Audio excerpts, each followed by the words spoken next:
All right, thank you guys again for coming out. It really does mean a lot that you guys are out here. I have one thing that I want to say to you guys, because this was my favorite chant while marching today. Show us what democracy looks like. This is what democracy looks like! Yes, thank you. All right. Well, I first want to start out with the fact that I'm 19 years old. I'm not in high school anymore. I go to the University of Central Oklahoma. I wasn't expecting that, but thank you. Go Broncos! Yeah. But just the fact that this march was happening, I was like, I have to go to this. And then I just hit up Jamie, and she just threw me in the group chat, and I became a part of it. But because of that, I just want to point out that I love the high school turnout that we had. You guys are incredible, so thank you. All right. I'm going to start out with my name. My name is Maddie, and I love movies. Yeah! Thank you. Thanks to my dad, I've grown up with an interest in action movies. He got me started on Marvel when we watched Iron Man for the first time in 2008. He died 3 years later, but my love for Marvel didn't stop there. It only grew exponentially, and now I can answer any questions, tell you anything you want to know, and quote almost every movie word for word. Yes! I was wearing my Avengers shirt today, but took it off to support the march, but there's that. Last month, a mini ice storm hit Oklahoma. I had school off for 3 days and work off for 3 days. It was nice. I had nothing to do. It was awesome. I rewatched movie after movie after movie, specifically Thor Ragnarok, Spider-Man Homecoming, Captain America Civil War, and I even threw DC's Wonder Woman in there. What's your favorite movie? Out of all of those? I'm not going to answer that question because I don't know. The recent events with the Parkland shooting have altered my mind. In church service recently, I was singing in my choir when I saw a group of people stand up in their pews and run to something out of my vision. My heart started to race, automatically thinking the worst. I can't say that someone would never shoot up a church, because they have. I no longer feel safe in a place meant for peace, a place I've been going to since I was born. But instead of it being an imminent threat, they were rushing to the aid of an elderly gentleman who had fallen. But my heart rate didn't stop there for the next 5 minutes. The recent events have altered the way I watch movies, and I'd like to focus on some things that I noticed from some of the aforementioned movies while I watched them over the break. I'm going to start with Captain America Civil War, and I promise not to spoil anything for anyone who hasn't seen them yet. The movie starts out with Cap and his team taking down a heist. It was a group of mercenaries led by a former Hydra agent with impressive tech breaking into the Institute for Infectious Diseases with the intent of stealing a vial containing a highly infectious virus. This vial is under maximum security, and the whole scene is filled with crazy theatrics like trucks flipping and explosions. The bad guys manage to get inside and take out the security guards with smoke canisters. It's clearly all far-fetched, but it's exactly what you'd expect from a Captain America movie. But there's this one thing Cap pointed out, and I had to pause the movie to gather my thoughts. It's what inspired me to write this speech. As Cap is analyzing the bad guys from afar, he presses into his comms to inform his team that the mercenaries are using AR-15s to break into the Institute. I was stunned that I had never noticed it before, but that's probably because AR-15s had never meant anything to me before. Mercenaries, led by a former Hydra agent, were using AR-15s to steal a deadly virus. On February 14th, a 19-year-old kid entered a school with an AR-15 and killed 17 people. It was hard to believe that this was real life. It was hard to believe that even the director of Civil War knew the capability of an AR-15 and thought it would be a suitable weapon for someone like a former Hydra agent. But in reality, the average citizen can obtain this weapon any day. Suddenly, the movie didn't seem so far-fetched, but reality did. How did we let this happen? How can we prevent this from happening again?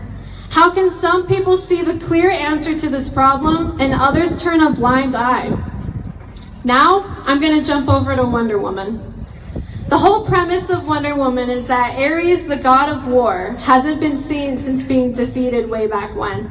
And when Diana Prince is made aware that World War I is happening, she sets out on a journey with Steve Trevor to find Ares and put an end to the war. But when things don't go as planned and the war doesn't stop, Diana is filled with such despair. All she wants is for the rest of the world to understand the peace that she has always known and know that they can be so much better.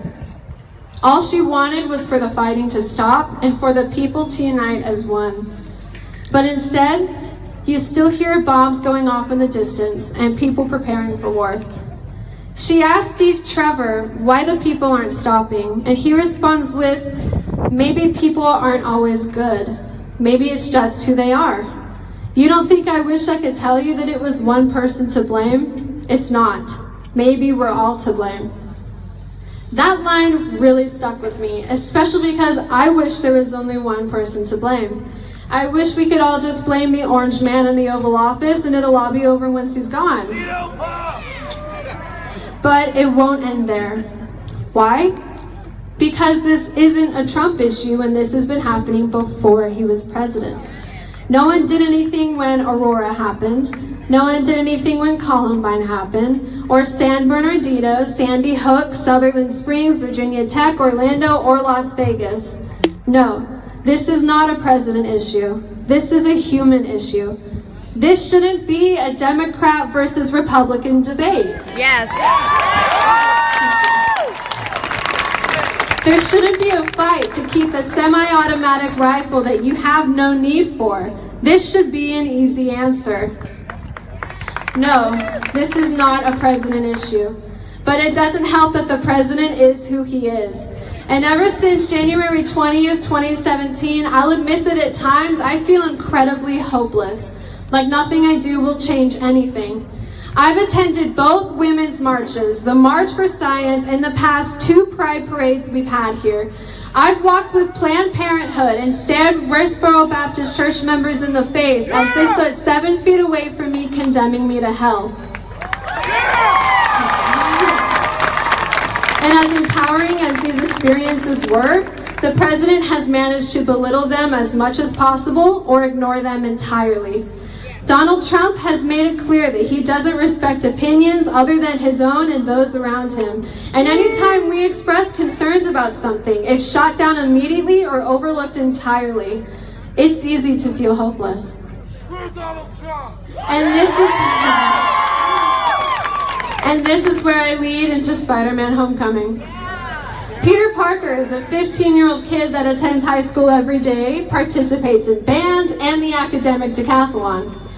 But he's also a superhero. And throughout the entire movie, he's overlooked and underestimated by every adult in his life, including the villains, because of his age. No one took him seriously or knew what he was capable of. It wasn't until the end of the movie, until he defeated the villain, that people understood. If the Parkland, Florida students have taught me anything, it's that no matter what I do, I should never give up hope. They weren't taken seriously because of their age. They were brushed off and overlooked. They were underestimated, and so were we. But they have single-handedly started a revolution that we are now a part of. If they can intimidate Marco Rubio on live TV and other politicians through social media, we can too. If they can intimidate the president and the governor of Florida so much that they wouldn't meet them, we can too. If they can influence more than 15 companies to drop the NRA, we can too. And if they can become well-known figures and advocates for gun reform at the ages of 15 through 18, we can too. I've been filled with hope again, and it came in the form of high schoolers. You are what we've been waiting for. You have turned the tide for gun reform, and I know that you won't stop there. Thank you for lending your voice and helping us in this fight for justice. But know that you will never be alone. We will be right next to you every step of the way, fighting every bad guy with an assault weapon. We'll be there to recite the names of the 17 victims from Marjorie Stoneman Douglas High when you're feeling hopeless, to remind you why you're fighting. And when you feel as though your voice isn't being heard, we'll help you amplify it. But let me tell you one thing, you will never be underestimated again. I'm going to end this speech with a quote from Wonder Woman. I used to want to save the world, to end war and bring peace to mankind. But then, I glimpsed at the darkness within their light. I learned that inside every one of them there will always be both, the choice each must make for themselves, something no hero will ever defeat. I've touched the darkness that lives in between the light, seen the worst of this world and the best, seen the terrible things men do to each other in the name of hatred, and the lengths they'll go to for love. Now I know, only love can save this world. So I stay, I fight, and I give for the world I know it can be. This is my mission now, forever. Thank you.